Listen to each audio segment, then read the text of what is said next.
Hello and नमस्ते to everyone, मैं हूं अमर और आप सबका स्वागत है पंजाब केसरी और नवोदय टाइम्स। शो देख के मुझे अपना बचपन भी याद आया, मुझे अपना घर भी याद आया और बहुत कम ट्रेलर्स ऐसा कुछ आप पर छाप छोड़ते हैं। और उन्हीं के स्टार कास्ट के मैं साथ हूं। मैं हूं राजेश सर के साथ, आदित्य के साथ और शिवा मैम के साथ। कैसे आप सब? प्रमोशंस को आप कैसे लेते हैं एज एन आर्टिस्ट? क्योंकि कभी कभी हेक्टिक होता है, कभी कभी फन होता है, पर कभी कभी होता है ना पीपल बहुत वो बार बार बात रिपीट होने लगती है, एक ही सवाल। प्रमोशंस आर बकैती। हाँ, बिल्कुल बिल्कुल होती है। मतलब एक इंटरव्यू में कम से कम 60% ऑफ क्वेश्चंस से दोहराते हैं लोग। बिल्कुल फिर हमको फ्रेश टेक देने में थोड़ी मुश्किल होती है ना। और हम ऐसे सोच के बोलते हैं जैसे पहली बार अभी ख्याल आया। हाँ, फिर से एक्टिंग है ना। अभी ख्याल आया, ये देखो पिछली बार नहीं बोला था। बिल्कुल रट जाते हैं सवाल। मैं ट्राई करूंगा कि अलग सवाल पूछूं। सबसे पहले मैंने आपका इंटरव्यू और आपका इंटरव्यू अभी रिसेंटली किया था और एक होती है ना धारणा इंसान की कि अरे पहली बार मिल रहे हैं, दूसरी बार मिल रहे हैं, तो एक इमेज बनती है। कभी कभी लगता है कि इंटिमिडेट, जैसे मुझे लगा था राजेश सर थोड़ा इंटिमिडेटिंग होंगे, पर बिल्कुल नहीं थे, बिल्कुल नहीं थे। हाँ, मेरे थोड़ा सा और तो नहीं रहती ना। हाँ, मेरे को ऐसे लोग बोलते हैं। हाँ, मेरे को भी वो था, लेकिन जब मैं आपसे मिला तो मुझे लगा कि मैं घर पे बैठ के बात कर रहा हूँ अपने दोस्तों के साथ। तो मैं आप दोनों से सबसे पहले पूछूंगा कि क्या वो कौन सी एक चीज है जो लोग हमेशा आप लोग के बारे में अज्यूम करते हैं, लेकिन मिल के it goes away. I don't know, maybe it goes away or not. But yeah, I have heard this, that you look quite strict and quite whatever. And then yeah, you hear कि यार ऐसा है नहीं, पर कई जो नहीं बोलते मतलब they think कि वैसे ही। But let me tell you, it's the opposite. Rajesh? नहीं, मेरे बारे में अक्सर लोगों को लगता है कि मैं, जैसे आपने कहा कि मैं सीरियस हूँ, कि सीरियस सा बंदा है, सीरियस ही बातें करेगा, लेकिन मैं I am quite the opposite of it. और उसके अलावा हम यही है कि मेनली यही एक अवधारणा है लोगों की। बिल्कुल। शो में चीज़ें बताई गई हैं जब एक फैमिली की बातें, चाहे वो सिबलिंग राइवलरी हो या फिर माँ बाप की बच्चों से बातें, बहुत ही ऐसा शो है जो शायद आप फैमिली के साथ बिना झिझक के देख सकते हो। एक ऐसा शो है। आप दोनों से पूछना चाहूँगा, जब आप लोग अपने फॉर्मेटिव ईयर्स में ग्रो अप कर रहे थे, स्कूल कॉलेज, तब की अगर कुछ मैं आपसे किस्से मांगूं, कैसा था माहौल तब, कंडीशनिंग स्पेशली? क्या घर पे एक सेट नोशंस थे कि आपको यही करना है? क्योंकि आप लोग फाइनली तो एक्टिंग में आए और तब तो और भी ज़्यादा मुश्किल होता होगा पेरेंट्स को कन्विंस करना। तो अगर उस टाइम के बारे में कुछ बताएं। मतलब रेगुलर मिडिल क्लास फैमिली थी, तो बिजनेस फैमिली, तो ये एक्टर तो मतलब दूर तक कोई नहीं था जी। तो I'm sure हम सब अपनी फैमिली के उस तरह से तो बागी लोग हैं ही कुछ, but he belongs to an artist family, so not so much for him. मुझे ऐसा नहीं हुआ कि कोई नहीं करे, रोड ब्लॉक था? नहीं, कोई नहीं, बहुत सपोर्टिंग थे और वैसे थे। बल्कि मेरे को, मैं अगर एक्टिंग में मेहनत नहीं करता था तो घर वाले ऐसे कहते थे जैसे कोई इंजीनियरिंग की तैयारी कर रहा हो और उसमें मेहनत ना कर रहा हो। ओह, ये रेयर है। ये रेयर। बिल्कुल। आपके मम्मी पापा क्या चाहते थे आप क्या बने? ऐसा कुछ नहीं था कि क्या बनूं, पढ़ाई कहीं भी नहीं, बट या ये कभी भी नहीं था कि शादी करो। Thank God, you know, so never grew up in that kind of family. And my mother was a working woman also, that helps. But मुझे शुरू से बहुत क्लियर था कि मुझे I must always be financially independent. I was very clear in my head that it's absolutely imperative for a woman particularly to be financially independent. वो एक ख्याल था मुझे, बहुत यंग उम्र से पैसे कमाने का था कि मेरे को कमाने। तो हमारे फर्स्ट फ्लोर पे कोई रहते थे, उनकी ट्रैवल एजेंसी थी, तो मैं स्कूल के टाइम पे भी थोड़ा सा मैंने कुछ महीने उनके वहाँ पे ऐसे कॉर्पोरेट ऑफिस में जॉब किया। तो या पर फैमिली की तरफ से कोई प्रेशर नहीं था यार, बट एक्टिंग तो अलग ही चीज है। बिल्कुल। थैंक गॉड आपने एक्टिंग चुनी।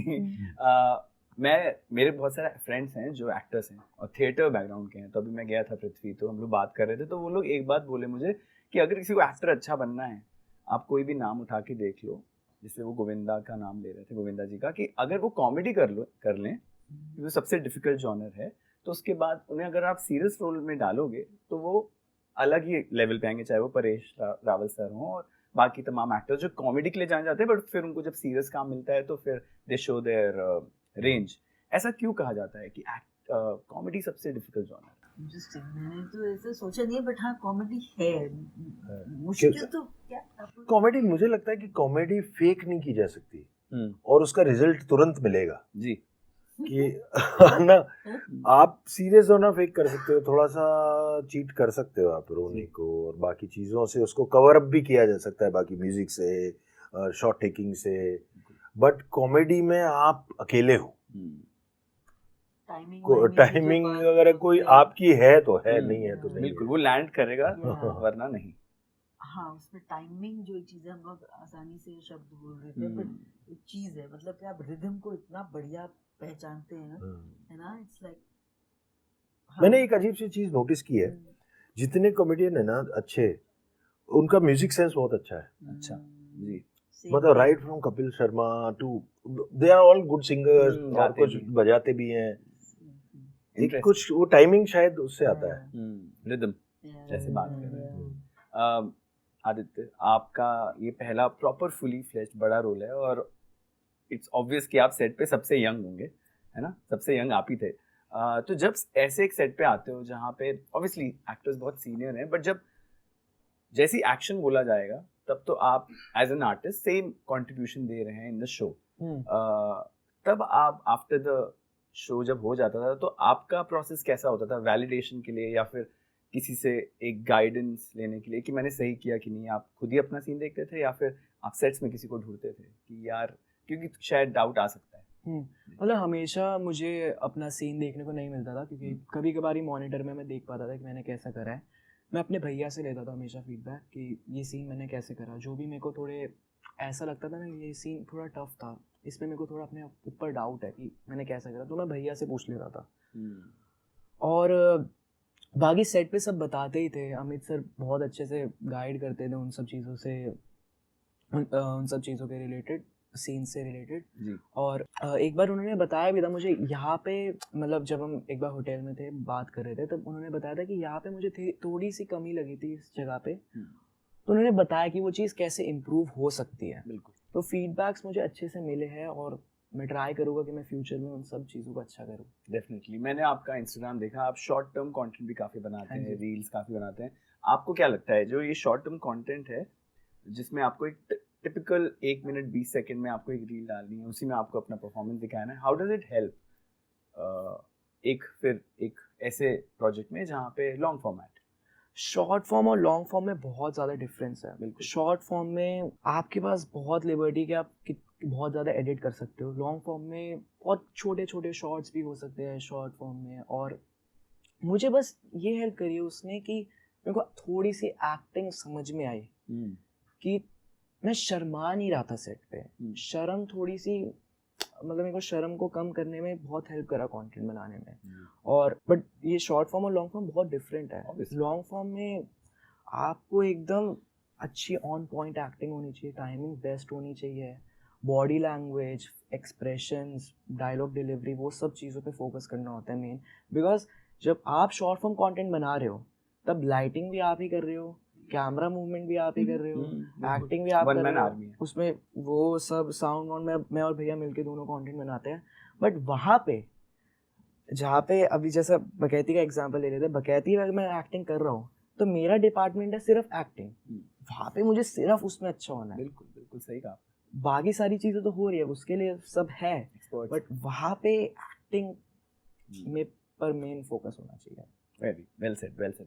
आपने जैसे अभी बताया कि आप कभी कभी देख पाते थे जाके अपना सीन। मैं अभी कुछ दिनों पहले अनुराग बासु जो डायरेक्टर हैं उनका इंटरव्यू ले रहा था, तो वो कह रहे थे कि पहले टाइम पे अलाउड नहीं होता था, और पहले शायद स्क्रीन्स होती नहीं थी सेट्स पे कि आप अपना शॉट दे के जाके देखाओ। वो आप डायरेक्टर पे ही डिपेंडेंट रहते थे कि is it a good one, की रीटेक लेना है कि नहीं। आजकल आप अपना सीन जाके देख सकते हो। आप दोनों बताइए, क्या ये चीज़ it's a good thing, it's a blessing, like how do you take it? What works for, I never ever go to the monitor ever. Okay. Ever. तो मेरे लिए वो वर्क नहीं करता जी, that thing, but I'm sure जिनके लिए वो work करे, why not? बिल्कुल। राजेश सर?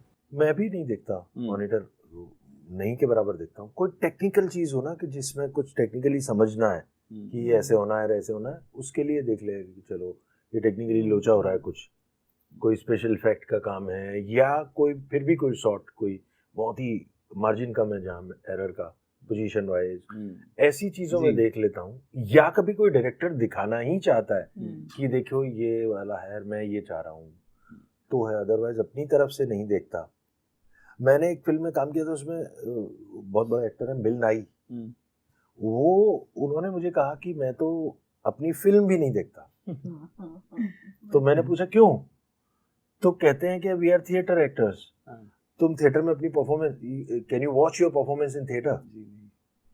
तो तुम्हें पता चल जाता है ना कि कैसा किया है, बिल्कुल, वहाँ तो instant फील आ जाता है, तो देखने की क्या जरूरत है? तो मैंने कहा ये इंटरेस्टिंग चीज। तो एक्टर को पता चल जाता है, वैसे तो ठीक हुआ है वो तो है, बिना देखे होता है। आप दोनों के लिए तो मैं यही कहूँगा कि जब मैं आप दोनों का काम देखता हूँ तो ऐसा लगता नहीं है कि आप लोग एक्टिंग कर रहे हो। You guys are very flowing as actors, very natural. अब आप दोनों एक प्रोजेक्ट हेडलाइन कर रहे हो, वो कहती में जब हम एक शो देखते हैं, नाम आता है तो आप दोनों का नाम आ रहा है, और ये ऐसा लगता है कि हाँ यार ऐसे शोज अब ज़्यादा देखने चाहिए जिसमें आप क्रेडिबल आर्टिस्ट को, जो रिलायबल आर्टिस्ट है, they should headline a project rather than सिर्फ जो नाम है। तो अब at this stage of your career आप दोनों अपने आप को कहाँ पे पाते हो? At this particular stage in your career, how is the vibe? जहाँ है वहीं पाते हैं। मतलब कोशिश यही रहती है कि ना खुद को आगे पाए ना खुद को पीछे पाए, जहाँ है वहाँ की एक सही समझ रहे, क्योंकि वही आपको सही रखती है। और वो sense of satisfaction, Shivaji? I think अगर मतलब एक साल में आप कुछ एक प्रोजेक्ट्स मन के कर लें, if you are fortunate for that, that's the satisfaction. वो तो बहुत अच्छा लगता है यार। बिल्कुल। तो वो जब होने लगे, बट वो भी उसका भी हमारा क्या है ना, यू कैन नॉट से आज है कल पता नहीं कैसे, that's our line of work. जी बिल्कुल सही कहा आपने। मुझे किसी और ने भी कहा था कि एक हिट प्रोजेक्ट भी गारंटी नहीं करता next project. Nothing guarantees anything. बिल्कुल। पर अभी जैसे मुझे जब आप लोग शुरुआत में आए होते हैं तब ऐसा होता है ना, शुरुआत में जब नया आर्टिस्ट एक यंग होता है तो वो चाहता है बस काम मिले मुझे करना है, किस टाइप का रोल है या क्या है उसमें, चीज़ें मुझे नहीं देखनी, मुझे तो अभी सर्वाइवल देखना है अपना। अभी at this state of your career आप लोग के लिए नेगोशिएबल्स और नॉन नेगोशिएबल्स क्या है कि यार ये तो मुझे चाहिए ही, और अगर ये है then I am out of it? Script think कुछ लेवल का contribution, there should be a somewhat substantial contribution towards of your role in the script, in the story. That I think is a little bit of a non-negotiable now. But again, it's life, it's work, and like we keep hearing, up to it's like the industry's in recession, there's no work. It's a real thing that's probably happening, I think. So who knows, I don't know, but today is that a non-negotiable? Yeah. Well said. Rajesh ji, आपके exactly यही मुझे वही लगता है कि कहानी में कोई ना कोई एक उसका योगदान होना चाहिए इस चरित्र का जी। और लेंथ सिर्फ हमेशा मायने नहीं रखती, जो हमारे को सिखाया गया है कि डेप्थ मायने रखती है। तो कैरेक्टर की लेंथ हो तो बहुत अच्छी बात है, बट डेप्थ में कॉम्प्रोमाइज नहीं होना चाहिए। बिल्कुल बिल्कुल। आप तीनों अपने कैरेक्टर्स के बारे में कुछ बताइए जो आपको एक चीज़ बहुत अच्छी लगी, जो आपको लगा कि यार ये पढ़ के ये तो मैं कर रही हूँ और कर रहा हूँ। क्योंकि कभी कभी ऐसा होता है कि एक्टर्स चूज करते हैं कोई ऐसी चीज़ जो बहुत रिलेटेबल हो, और कुछ एक्टर ऐसे होते हैं वो ऐसा चूज करते हैं कि बिल्कुल रिलेटेबल, पॉइंट ऑफ रिलेटेबिलिटी हो ही ना, दैट एक्साइट्स देम मोर। और कुछ लोगों के लिए ऐसा होता है, सब्जेक्टिव बात है, कुछ लोग को लगता है कि नहीं यार I can relate to this character so I will do it. तो बकैती में अपने कैरेक्टर्स के बारे में कुछ बताइए। Really, I think the fact that Sushma always has a enterprising quality in terms of generating financial agency for herself, मेरे लिए बहुत इंटरेस्टिंग था वो जी, कि वो सिर्फ घर की बकैती और भसड़ में ही नहीं फंसी है, फंसी मतलब engaging with that, but उनका हमेशा एक नजर है, she tells her husband that I always wanted to work, हमेशा कुछ मुझ में भी हुनर है तो वो मुझे उसको यूज करना, उसको मैक्सिमाइज करना मैं हमेशा चाहती थी। तो I find that really good, and I literally I think that's a thing I would want all women and younger women to always be cognizant of. empowering. Financial agency very important. Very important. Yeah. मुझे भी बंटी का character बहुत funny, बहुत interesting लगा था। मतलब वो एक ऐसा कैरेक्टर है, मतलब हु इज मुझे फुल नहीं, ऑफ मतलब और किसको लगा था? आपको भी? बंटी का हम भी नहीं, बंटी करेंगे। आपको इंटरेस्टिंग मेरे को हाँ, मैं बोल रहा था ऐसे मुझे बहुत इंटरेस्टिंग लगा था, बहुत फनी लगा था। वो एक ऐसा कैरेक्टर है जो हु इज फुल ऑफ बकैती, मुंहफट है, मतलब he doesn't think before speaking. देखा मैंने। किसी को कोई कुछ भी फर्क पड़ जाए वो बोल देता है बस, और अपनी बहन को बहुत ज्यादा इरिटेट करता है। बहुत रिलेटेबल सा मतलब हाँ। कैरेक्टर है, जो होते हैं ऐसे बच्चे। जो सारे छोटे भाई करते हैं अपनी बड़ी बहनों को। बिल्कुल। आशीष जी। नहीं, मेरे लिए तो मैं, क्योंकि मुझे ज़्यादातर बहुत गंभीर से चरित्र मिलते हैं, तो ये नहीं कि ये कोई कॉमिक चरित्र है, ऐसा नहीं कह रहा हूँ मैं, लेकिन इस तरह की दुनिया, इस तरह के मैं होना मुझे सबसे ज़्यादा अट्रैक्टिव चीज़ वो लगी थी। और संजय कटारिया अपने आप में एक इंटरेस्टिंग कैरेक्टर है, जो जिसकी ऐसी सोच नहीं होती, जो एकदम लिमिटेड दायरे में, परिवार के दायरे में, और बहुत ही लिमिटेड सोचते हैं, और अपने ही पॉइंट ऑफ व्यू से जस्टिफिकेशंस बनाते रहते हैं चीज़ों का। ना सारी दुनिया का उससे ऊपर उठ के बात ही नहीं करनी और बकबक करनी है, तो वो वैसा सा चरित्र है। सुनते सबकी, करते मन की, है ना? क्या रेडी है, क्या लाइनअप में है जिसमें हम आप लोग को देखें, जिसके बारे में आप बात करते हैं? हमें तो कई चीज़ों के बारे में पूरा बोलना मतलब नहीं है, बट जो जब टेलीक्राइम का अगला सीजन आएगा, अपने लिए कहूँ तो एक फिल्म की है मैंने, वो आएगी जी, एक और सीरीज की है जो आएगी, इस तरह से एक नई सीरीज है, एक सीरीज का पिछला सीक्वल है, और एक नई फिल्म है, फीचर फिल्म।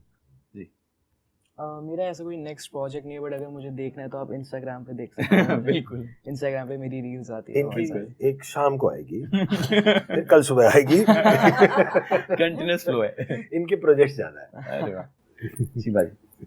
हाँ, कुछ फिल्में आ रही हैं, कुछ सीरीज आ रही हैं, और सब इसी साल आई थिंक सब इसी साल नहीं, सब इसी साल कुछ इस साल, कुछ अगले साल। बिल्कुल, लुकिंग फॉरवर्ड, फिर से मिलेंगे, and I wish you all the best. Thank you so much. Thank you.